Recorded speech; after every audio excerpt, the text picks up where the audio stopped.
오늘 저는 빌립보서 4장 4절부터 7절 말씀을 근거로 해서 평안이라는 제목으로 하나님 말씀을 증거하겠습니다. 공황장애라는 말 들어봤죠? Panic disorder 그랬습니다. Panic disorder. 장애라고 하면은 고칠 수가 없다. 이게 힘으로 내 힘으로 안 된다 그 말이거든요. 그래서 또 불안장애는 anxiety disorder 그랬습니다. 연예인들이 공황장애에 많이 걸린다. 우리는 이제 공황장애 이런 게 없는 사람으로서 공황장애에 걸린 사람들을 보면 이해가 안 될 때가 많죠. 왜냐하면 하늘이 무너진다고 생각을 하는데 하늘이 뭐 무너지냐. 그리고 그런 생각이 들어도 그렇게 생각 안 하면 되지. 우리 이제 그렇게 쉽게 생각을 하잖아요. 불안 안 하면 되지. 이렇게 생각하는데 그런 것들을 또 이제 목사님들은 믿음이 없어서 그래. 말씀을 더 의지해. 이렇게 이야기하는데 실제로 마음에 든 병이 있거나 또는 그 자기의 힘으로 생각으로는 알겠는데 자기의 마음은 안 따라주는 이런 경우가 있지 않습니까? 그래서 크리스찬들 가운데서도 이러한 공황장애라든지 불안장애를 겪을 수 있다. 믿음과 관계없이 우리에게 이러한 것이 질병으로도 올 수 있다. 우리가 이렇게 사람들을 바라보면 또 그런 분들도 긍휼히 여기고 또 어떤 치료를 통해서 고침을 받을 수가 있겠죠. 제 친구 목사님 중에 대전에서 목회하는 귀한 친구 목사님이 계신데요. 그 목사님이 자신이 어머니가 이제 그 사랑했던 어머니가 돌아가시고 난 다음에 장례를 끝나고 집에 왔는데 그 이후로 마음에 저런 공황장애가 오더라는 겁니다. 본인이 성도들한테도 그런 이야기를 하고 마음을 강하게 먹어야지 하나님이 주시는 그 믿음을 가지고 우리가 말씀을 가지고 이겨야지 그렇게 말했던 본인이 공황장애가 오는 거예요. 그래서 그걸 이겨보려고 기도원에 가서 기도도 하고 숙소에 와가지고 누워있으니까 이 천장이 확 물러 안 뜨라는 겁니다. 자기한테. 천장이 확 내려서 숨을 못 쉬고 너무 괴로워가지고 밖으로 뛰어나가서 기침을 하면서 그렇게 했대요. 그래서 이게 뭔가 이게 목사인 나에게 이게 공황장애가 이게 웬 말인가 그러면서 그 부분에 대해서 좀 시리어스하게 심각하게 생각을 하고 또 하나님께 매달리고 했는데 결론적으로는 3일 금식하고 고침을 받았어요. 그래서 하나님의 귀한 은혜를 경험했는데 우리가 이 생각과 마음이 따로 노는 것 이걸 갖다가 장애라고 말할 수 있죠. 공황장애라든지 또는 불안한 거라든지 이런 것들이 다 있습니다. 우리에게 그 정도가 크고 작음은 있는데 여러분들 비행기를 타고 이렇게 한국으로 갈 때면은 비행기도 날씨가 좋은 날은 정말 조금도 하나도 안 흔들리고 그대로 가죠.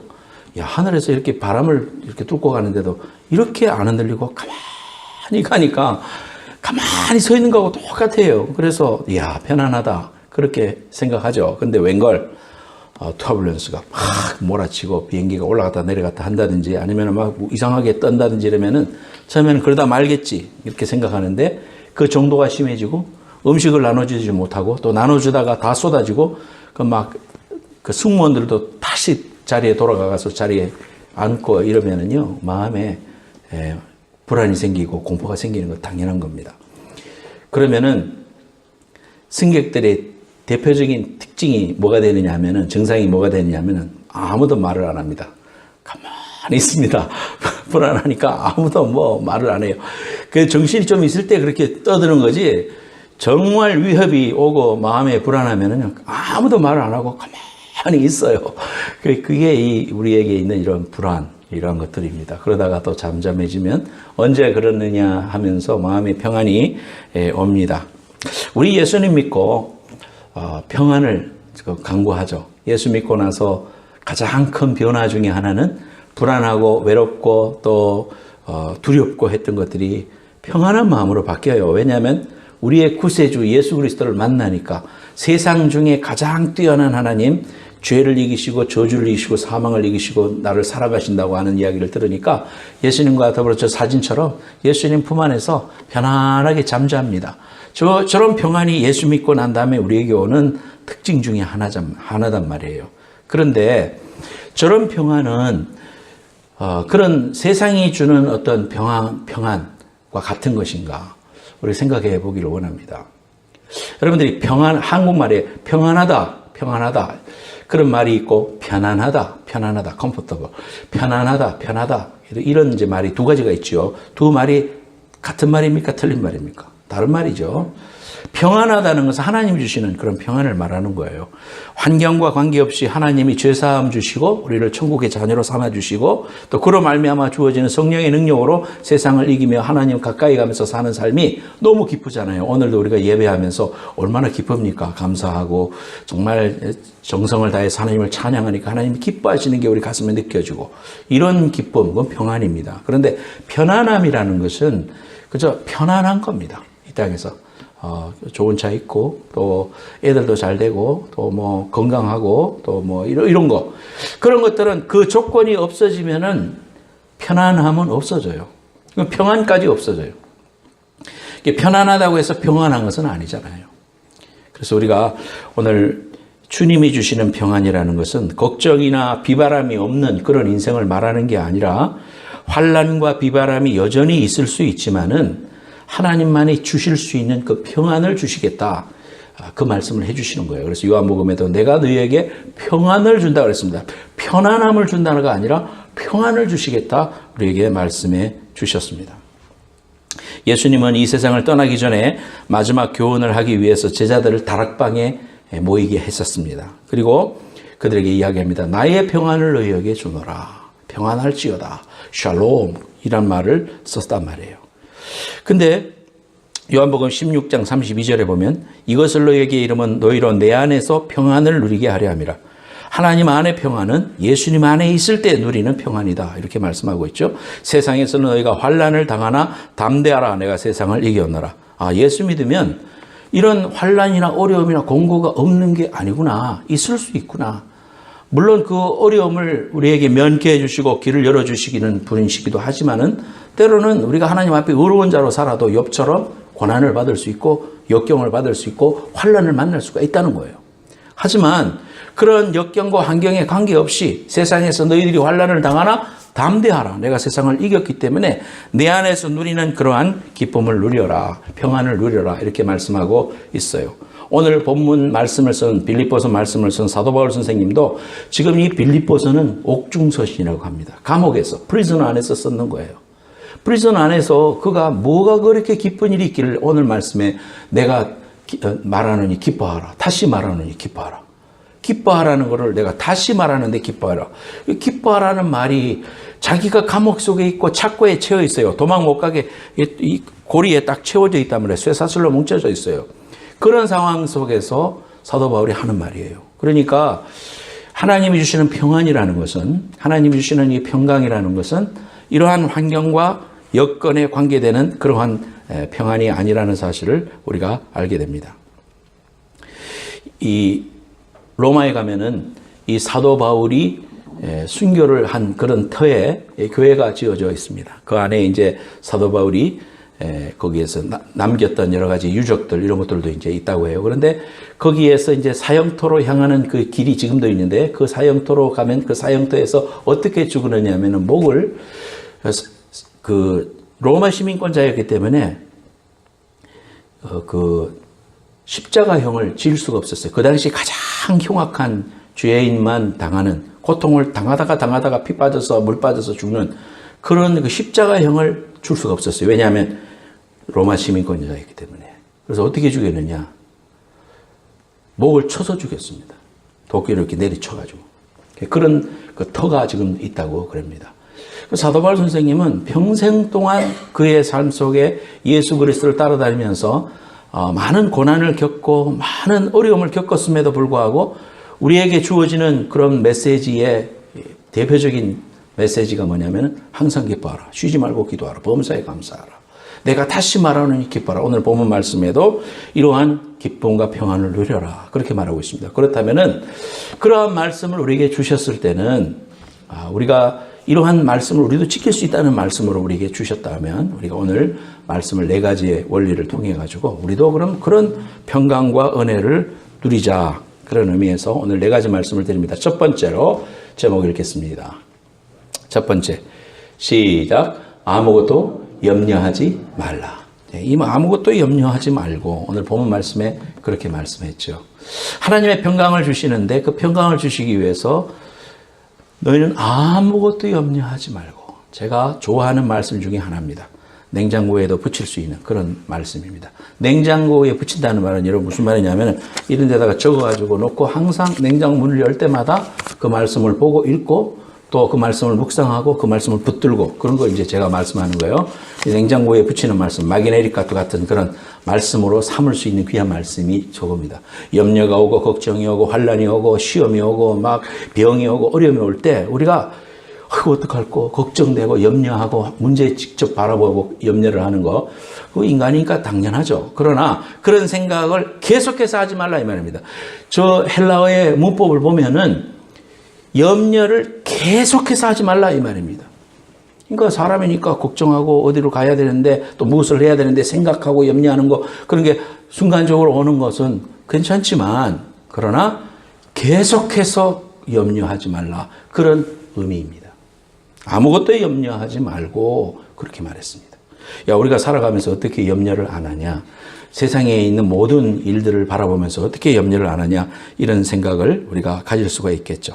그런데 이러한 염려에서 우리가 빠져나가기 위해서는 염려를 자꾸만 생각하고 거기에 집중하고 묵상하고 그 염려를 크게 생각하고 문제를 바라보면 그 문제의 종이 됩니다. 그 말은 뭔 말이에요? 우리는 내 모든 염려를 주께 맡기라, 주께서 너를 권고하시리라, 이런 말씀을 붙잡아야 되는데, 하나님이 나를 인도하시고 생명과 형통의 길로 인도해 주신다는 믿음으로 살아야 되는데 자꾸 염려에다 집중을 하고 문제에다가 집중을 하고 하나님께 집중하지 않고 다른 문제에다가 집중하는 게 이게 우상숭배단 말이에요. 이게 궁극적으로 보면 하나님을 바라보지 않고 문제를 바라보면서 살아가는 거예요. 그러니까 이러한 것은 결국 하나님을 섬기는 사람으로서 바른 자세가 아니다 이 말이에요. 그래서 나는 하나님 앞에 간구해야 됩니다. 이런 문제가 자꾸 생기면 의식적으로 내가 염려하는 것은 하나님 뜻이 아니야, 걱정하는 것은 하나님이 기뻐하시는 일이 아니고 나는 문제에다가 집중하지 말고 하나님에게 자꾸 집중해야 돼.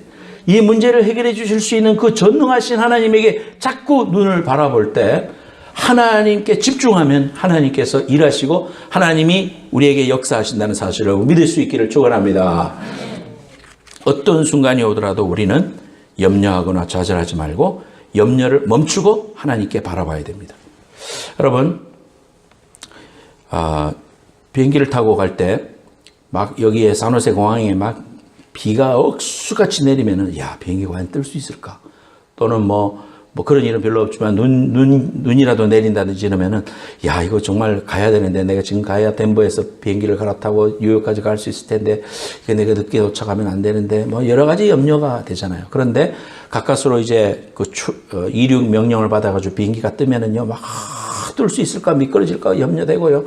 이 의자를 막 붙잡고 막 별 생각을 다 하는데 그걸 뚫고 올라가면 어떻게 됩니까? 올라가면 밑에 구름이 쫙 보이면서 해가 아주 밝게 빛나고 있는데 그 위로 딱 올라가면은 이야, 새로운 천지, 새로운 장소, 야, 이렇게 아름다운 태양이 있고 밑에서 그동안 어려움 당했던 게 아무것도 안 되잖아요.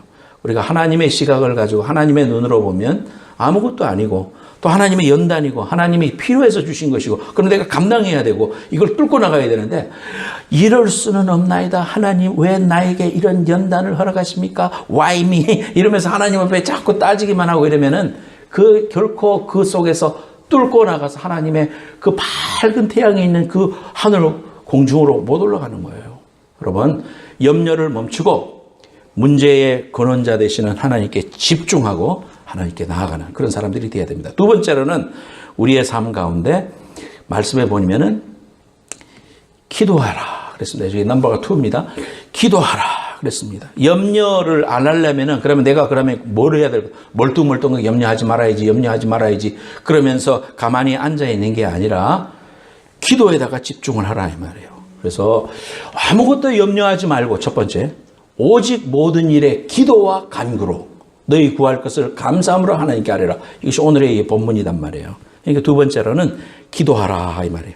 염려하는 대신에 기도하라 이 말이에요. 기도는 하나님을 바라보는 것입니다. 그래서 우리 복음성가 가운데도 이런 게 있잖아요. 괴로울 때 주님의 얼굴 보라. 내가 염려하고 있을 때는 문제만 바라보고 있으면 염려하는 거 틀림없습니다. 내가 지금 염려하고 있다는 거는 문제만 자꾸 바라보는 거예요. 아직 일어나지도 않은 일까지 자꾸 만들어가지고 이렇게 했을 때는 어떻게 하지? 저렇게 했을 때는 어떻게 하지? 아직도 일어나지 않은 일을 막 다 만들어가지고 거기에 빠져가지고 믿음의 세계에서 떨어져서 그 염려의 종이 돼요.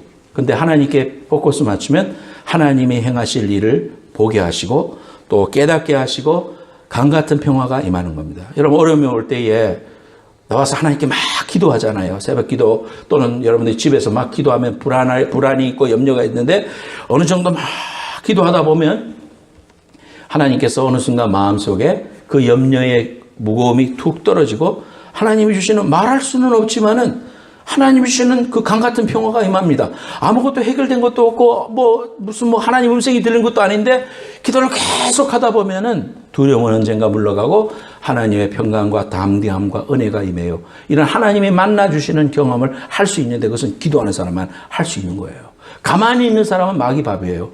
그럼 어떤 순간에도 기도하고 하나님 앞에 나아갈 때 하나님께서 네가 알지 못하는 크고 비밀한 일을 보여주실 줄로 믿습니다. 예레미야 33장 3절 다 같이 읽겠습니다. 시작. 너는 내게 부르짖으라. 내가 내게 응답하겠고 네가 알지 못하는 크고 비밀한 일을 내게 보이리라. 할렐루야. 믿습니까? 부르짖어야 돼요. 하나님은 너무 위대하신 분입니다. 여러분들도 다 간증이 있겠지만 저도 엄청난 간증이 있습니다. 하나님께서 우리의 성도들을 사랑하시고 또 우리 가정을 사랑하시고 또 우리의 패밀리를 사랑하시고 친구들을 사랑하시고 그 어려운 순간들이 얼마나 많다고. 그런데 하나님께서 부르짖는 자에게 믿음을 주시고요. 한 단계를 또 넘어가게 하세요. 막 어려움 감당할 수 없을 만큼 막 어려운데 그걸 믿음으로 한 곡에 딱 넘어가면은 믿음이 탁 성장하는 거예요.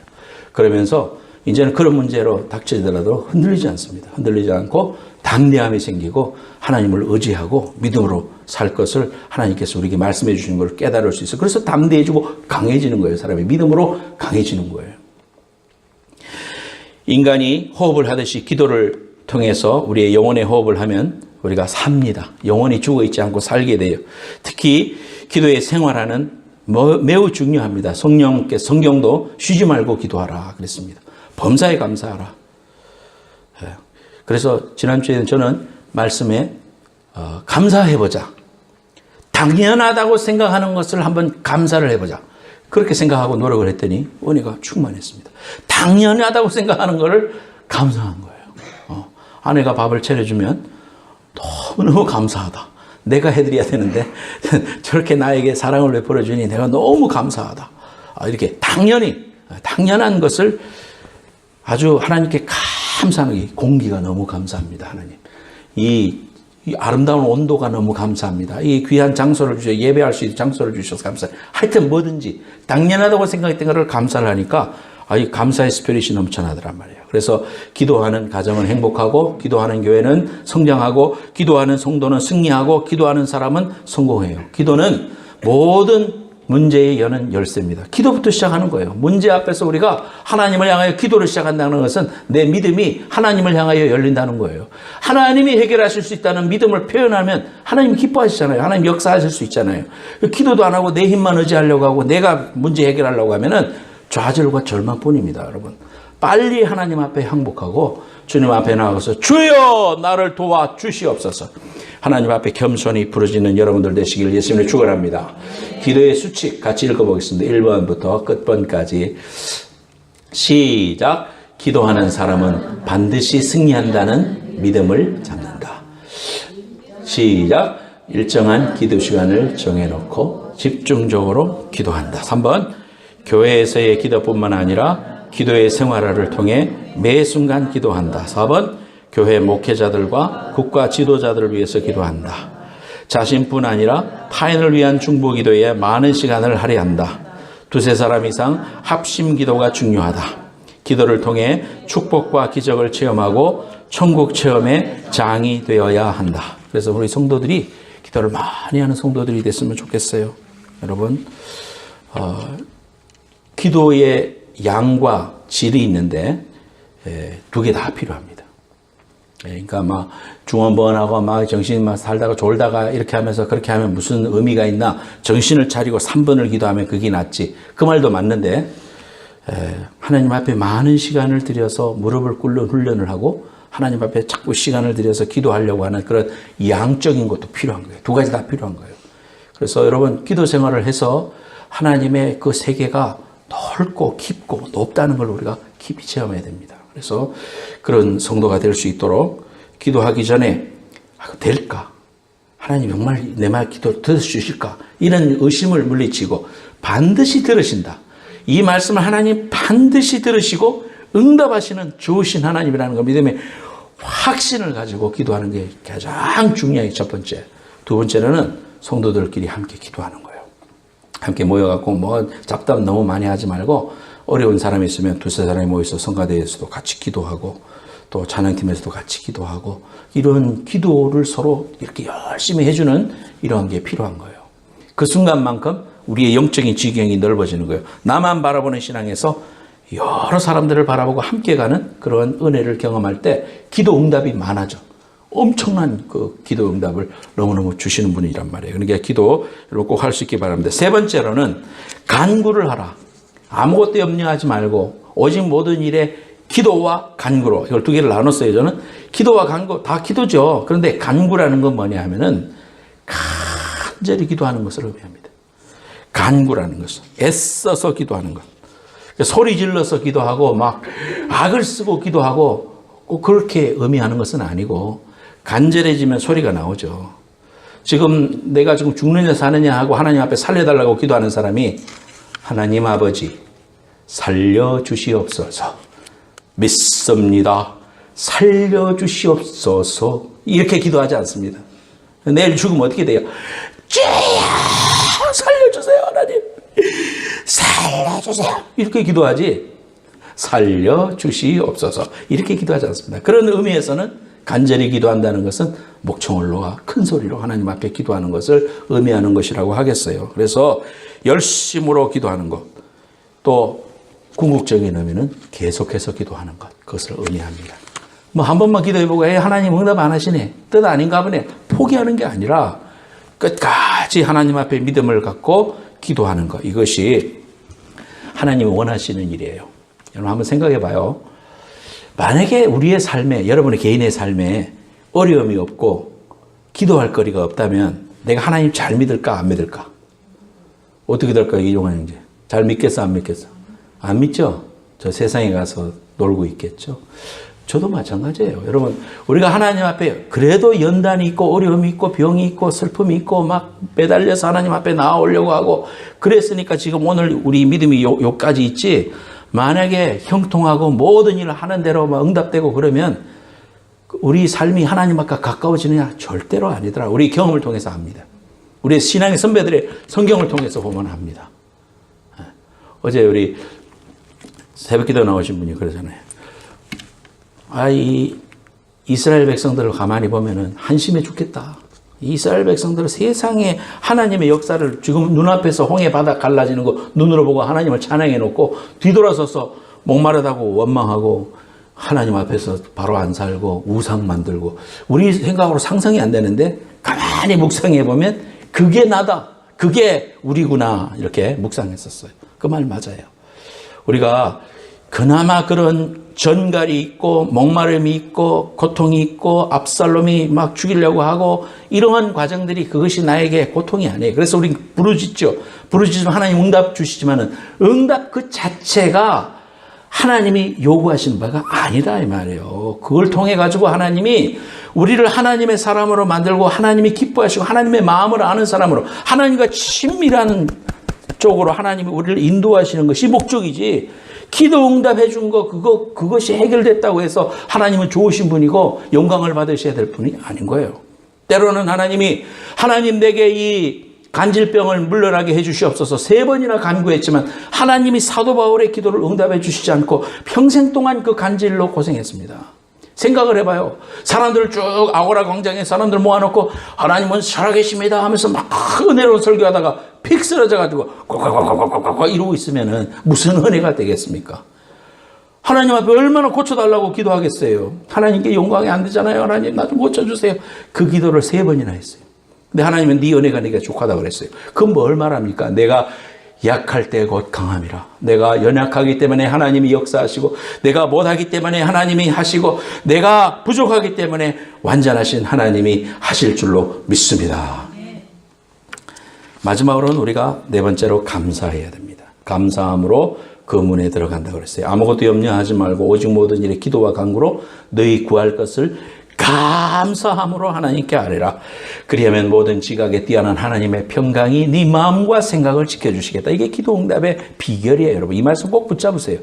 어떤 순간에도 염려하지 말고 기도와 간구로 구할 것을 감사함으로 구하라 그랬습니다. 감사한다는 게 예수 믿는 사람, 은혜 받은 사람, 성령 받은 사람의 특징이에요. 감사가 없고 입에서 컴플레인이 자꾸 나오는 사람들은 그건 하나님 앞에 자신을 점검해 봐야 돼. 내가 성령 받은 사람인가 알아봐야 돼. 하나님 앞에서 우리가 감사로 여호와를 영화롭게 하고 문이 열린다고 그랬어요.